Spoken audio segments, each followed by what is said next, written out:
Welcome to Belkhayate.com's analysis of the CME S&P 500. Today we're looking at a daily view of the S&P 500 bars using the El Mustafa Belkhayate's tool, La Rivière de Belkhayate, or the Belkhayate River. This indicator is now applied. It actually has many different variables, but the ones we're going to use for the daily chart involve looking at horizontal as well as vertical support and resistance lines, as well as diagonal channels. We call these outside envelopes, and inside the solid trend lines are actually dynamically built lines that show or reflect the direction of the price itself. A blue meaning it will be a long, and a red meaning a short would be in place.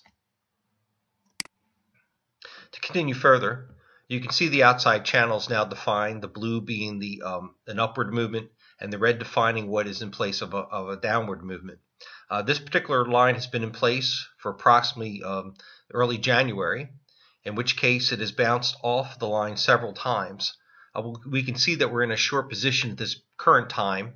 The trade channel shows a strong short where price is much further away from it.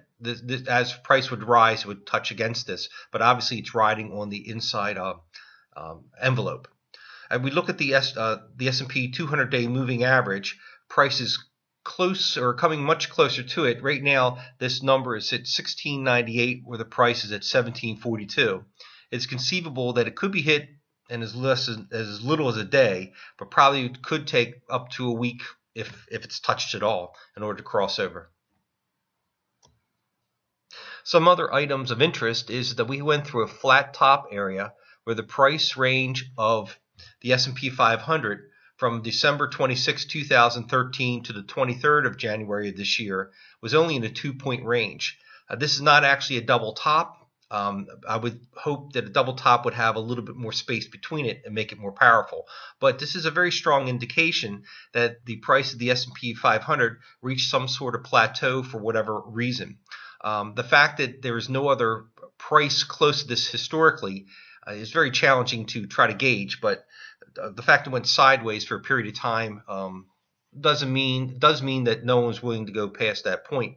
When it finally failed, you'll notice that the lops, which are the lower support or lower points, it hit the first lower support and then bounced off the second one, this purple line right here.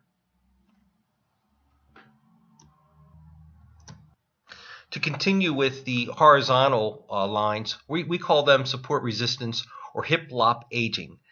Hip lop means to us a high point or a low point. So the hip is a high point and the lop's a low point.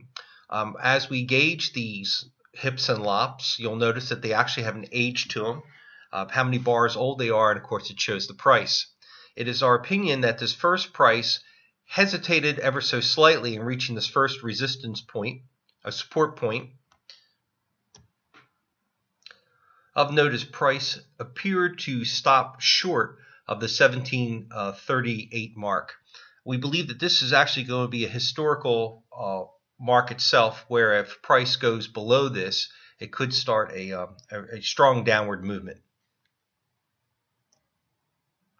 So where do we see the S&P 500 moving?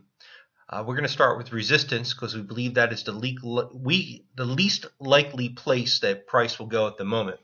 Our first level is a mark of 1813, denoted by the lower bar right here. We believe that price could come up there and show some kind of resistance. The next mark would actually be the would be the value of 1843.6. Obviously, this is the one where price cannot travel past for a month. This is going to show an extreme amount of resistance, in our opinion, so it should bounce off of it several times before crossing over. On the support side, we actually believe that's where price will travel. At this point, the first note would be the 1738 mark, denoted by this bar, this purple line right here. The 1738 should be noted as being a line in the sand, where if the price actually crosses below that, the next nearest mark would be the 200-day moving average, which is at 1698, and of course down to the 1642 being our third level. We're concerned that if price actually crosses over the 200-day moving average, that this could be significant for a lot of traders and a lot of analysts as the 200-day average is usually one of the historical marks that the news agencies grab onto that there could be a bear market in place. We're not sure exactly what's going to happen here because the S&P 500 is actually very important to the economy itself. It's more like the Dow, and it's from the standpoint of how people value it. To give an idea of the weakness in the S&P 500, we actually put a volume line up. In order to get the volume, we actually used 1,440 minute bars. So this is why it looks a little weak on the actual bars themselves. But we want to note that the first, we actually have what is called a Belkhayate volume oscillator. It's a proprietary indicator. We first started to notice the divergence when price passed over the 1503 historical mark.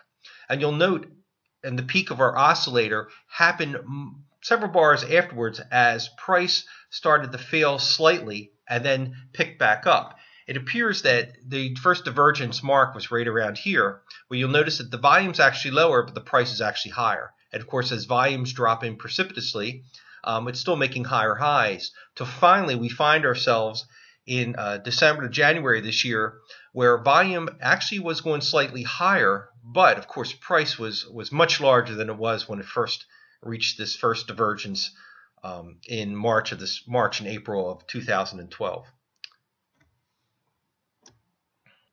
Switching to a weekly view, the indicator itself shows that there's the outside envelopes, and on the inside, this is actually a trade channel where it showed a long trade happening for an extended period of time. To note, the price of this past bar closed below the dynamically built trade line. It doesn't mean anything at this moment because we're still in the middle of the week, but if price was actually to close at the end of the week below this, this would signal that a new trend is in place for a short. Now, of course, many can argue that you could see this much sooner, but we're looking more from a bigger picture. You know, is this the beginning of a bear market? Now, many people have indicators, and of course, indicators change, and you really don't know when they're going to change. So we built a mathematical failure on one of our indicators showing what it would take in order for there to be a crossover. This actually occurred at the beginning of this bar, where you could see this dotted blue line, cyan line. It's actually showing that a new trend will be in place regardless of what we do. So following next week, a new line will be drawing off the weekly, showing a short will be in place. We imagine that it would at least be 2 or 3 bars or 2 or 3 weeks before this would reverse around. Doesn't mean it would actually go short for an extended period, but the power of the downward movement has its own gravity before it reverses. And that's the end of this analysis. Thank you very much for visiting Belkhayate.com.